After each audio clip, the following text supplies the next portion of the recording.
ഇന്ത്യക്ക് പല രീതിയിലുള്ള പൊട്ടൻഷ്യൽ ത്രട്ടുകൾ പല ഭാഗത്തും ഉണ്ടാകാൻ സാധ്യതയുണ്ട്.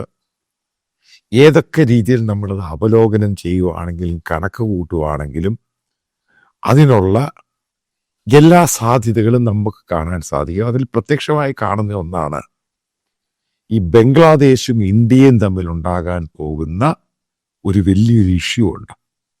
ഷെയ്ഖ് ഹസീന ഒരു മാറ്റർ മാത്രമാണ്.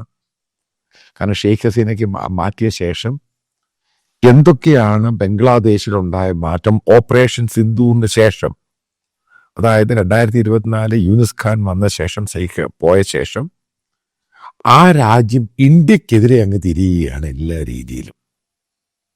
അതാണ് അതിൻ്റെ പ്രധാനമായിട്ടുള്ള കാരണം.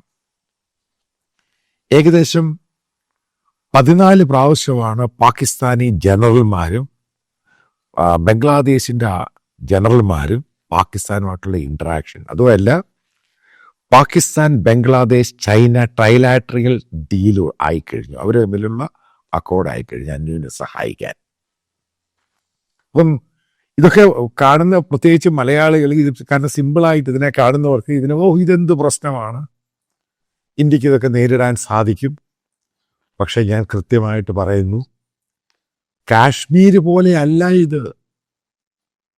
കാശ്മീർ പോലെ മറ്റുള്ള ഇന്ത്യയുടെ സ്ട്രാറ്റജിക്ക് പോലെ അല്ല ഇത്.